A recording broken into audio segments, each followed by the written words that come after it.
Propos de Pape Bouna Thiaw nekk entraîneur de l'équipe nationale du Sénégal donc suñu coach gaynde yi mi ngi rafetlu la belle prestation des joueurs waaye tamit mi ngi féliciter cette équipe anglaise qui a joué mais le Sénégal a dominé, le Sénégal a gagné, le Sénégal a su montrer vraiment de l'efficacité et li nga xamante ne moom mooy du bon jeu laata sax bile match Pape Thiaw mi ngi doon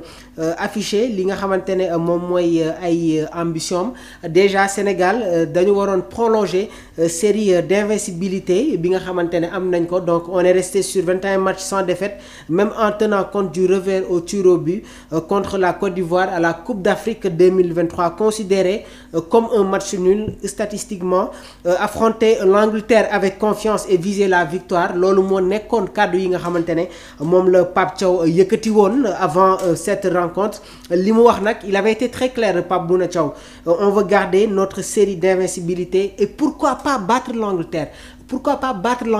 kàddu yooyu noonu le Pape Thiaw yëkkati woon à la conférence de presse d'avant match waaye tamit insisté na woon déjà sur l'état d'esprit et la gestion du groupe c'est très important parce que le sélectionneur mi ngi doon insister sur la bonne ambiance au sein du groupe et la disponibilité de l'effectif hormis les absences de Pape Matar Sarr qui est blessé et la déclinaison de Sadio Mané pour des raisons personnelles waaye tamit Pape Bouna Thiaw mi ngi doon souligner également la montée en puissance des joueurs yi nga xamante ne ñi ngi football en Premier League Nicolas Jackson, Iliman Ndiaye, Idrissa Gana Gueye, Ismaïla Sarr constitué nañu des atouts majeurs pour ce test de haut niveau waaye tamit l'entraîneur de l'équipe nationale du Sénégal mi ngi doon rappeler match amical bi dafa nekk benn opportunité parce que daf ñuy permettre ñu ajuster corriger et essayer les nouvelles choses dans l'équipe ça a été bénéfique waaye tamit dinañu permettre ñu mesurer les progrès yi nga xamante ne amal nañ ko depuis la Coupe du Monde 2022 dans un contexte et avec des effectifs renouvelés des deux côtés il y a eu des changements dans l'équipe nationale du Sénégal parce qu'il y a eu intégré nañu ay nouveaux jeunes joueurs ñenn ñi sax football nañu face à cette équipe irlandaise waaye tamit Pape Bouna Thiaw mi ngi doon insister sur il y avait déjà cette ambition waaye tamit prudence donc moom mi ngi doon afficher déjà une ambition mesurée parce que minimiser wul cette équipe Angleterre qui est en difficulté Angleterre dañu nekkaat di defaruwaat avec l'arrivée de Thomas Tuchel avant muy ñëw il y avait Gareth Southgate bi nga xamante ne moom la ñu mujjee éjecté avant kii di ñëw muy Thomas Tuchel jamono ji nag ñoom tamit ñi ngi nekk di defaruwaat Moussa Niakhaté moom bëggul woon wax revanche Moussa Niakhaté a été très clair moom ne woon na l'objectif principal était de démontrer les progrès réalisés par l'équipe tant sur le plan tactique que collectif depuis la Coupe du Monde waaye tamit le défenseur de l'équipe nationale du Sénégal mi ngi doon souligner également l'importance de cette rencontre pour intégrer les nouveaux joueurs et renforcer la cohésion du groupe. Il y a une très bonne ambiance au sein de cette tanière et ça me rappelle la belle génération de 2002 ambiance bi nga xamante ne amoon na dans la tanière waaye tamit visibilité bi nga xamante ne Pape Bouna Thiaw ibbil na ko vraiment au peuple sénégalais aux supporters sénégalais pour ñu xam exactement atmosphère bu am dans la tanière avec Aliou Cissé par moment c'était un peu compliqué même pour les journalistes am na ay yenn séances yi nga xamante ne on n'avait pas trop l'accès mais avec Pape Bouna Thiaw buntu yi gën na ibbeeku et aussi il faut que joueurs yi ñu sentir l'atmosphère ñu sentir la présence du peuple sénégalais qui est derrière cette équipe qui va continuer de pousser cette équipe pour préparer rencontre yi nga xamante ne war nañ ko football contre le Soudan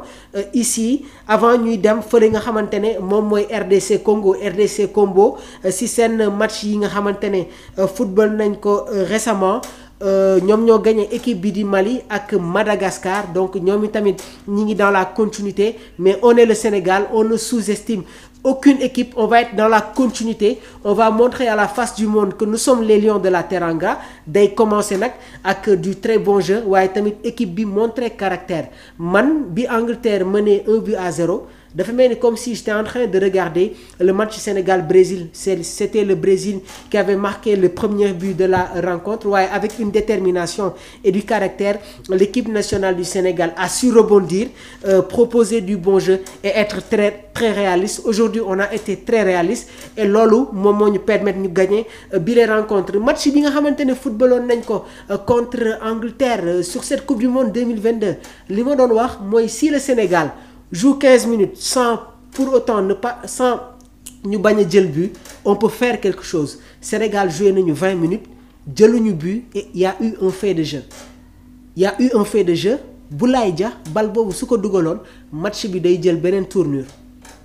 Malheureusement, on a vu ce qui s'est passé. L'Angleterre nous avait dominé au niveau du milieu de terrain. Tey ci milieu de terrain bi ñu bëri ñi ngi yaakaaroon ne que ki nga xamante ne moom mooy Pathé Ciss moom mooy ñëw football pour indi impact au niveau du milieu de terrain. Waaye bu ñu fàtte ne que Lamine Camara, Idrissa Gana Gueye, c'est des joueurs yi nga xamante ne am nañu volume de jeu et ils sont beaucoup plus bons sur les box to box. Man nag je voyais un trio Pape Alassane Gueye, Lamine Camara ak Idrissa Gana Gueye, Pape Alassane Gueye comme sentinelle. Waaye tey Pape Thiaw dafa indi Idrissa Gana Gueye football loo ko comme sentinelle. Bi mu génnewee Habib Diarra dafa indi ki nga xamante ne moom mooy Pape Alassane Gueye mu nekk dans un rôle de relayeur parce que Pape Alassane même que bi muy jóge fi nga xamante ne moom mooy Olympique de Marseille, il ne jouait pas comme sentinelle, il était beaucoup plus relayeur, ki nga xamante ne il était beaucoup plus bon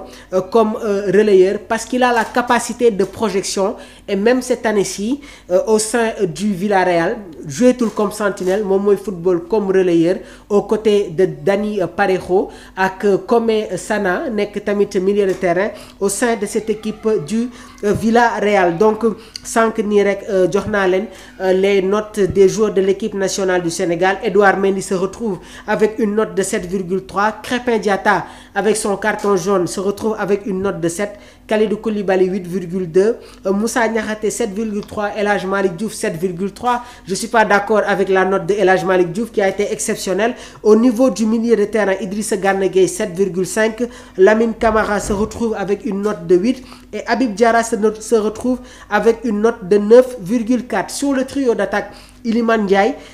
sur des phases de jeu il a été bon, mais fi ñu ko doon xaare ni amaana tey il était beaucoup plus sur les replis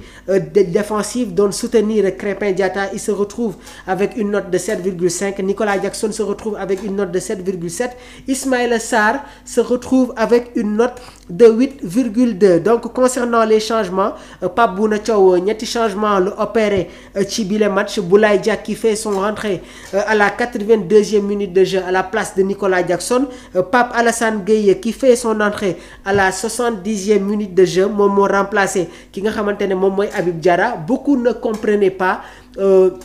changement bu Habib Diarra, mais jamono ji même sur les précédentes rencontres ak équipe bi di Strasbourg il ne jouait quasiment pas 90 minutes. Donc Pape Thiaw génne na ko à la 70e minute de jeu. Ki nga xamante ne moom mooy Pape Alassane Gueye moom moo jël place am à la 70e minute de jeu. Ismaïla Sarr moom moo génn laissant sa place à Cheikh Tidiane Sabali nekk tamit pensionnaire ci équipe bi di FC Metz. Moom moo dugal le 3e but de l'équipe nationale du Sénégal, permettant aux Lions de la Teranga de prendre leur revanche face aux Three Lions. C'était tout pour aujourd'hui. Donc c'était le débrief d'après match bi nga xamante ne ñi ngi leen koy proposer fii ci biir Sport Life 221. Demain à partir de 13h dinañu ñëw sur un grand débrief avec des chroniqueurs, avec des consultants, avec Issa Ba nekkoon tamit ancien joueur de l'équipe nationale du Sénégal, ancien numéro 10 ak David Papis Mbouch. Dinañu ibbi téléphone yi permettre leen yéen tamit ngeen dugg ci bile jotaay joxe seen ay réaction. Donc kontaan nañu lool ci commentaire yi nga xamante ne yéen a ñi koy amal ci bile live. Donc on aime le football, le Sénégalais aime le football. Donc nañuy bàyyi xel encore une fois analyse yi nga xamante ne mi ngi jógee sur ce peuple sénégalais. Am na des personnalités yi nga xamante ne bokkuñu ci fédération, bokkuñu ci ministère des sports, mais soo demee ci grand place yi am na ñoo xamante ne ils vivent le football, ils connaissent le football. Et Pape Thiaw doit être dans la diversité di dem à la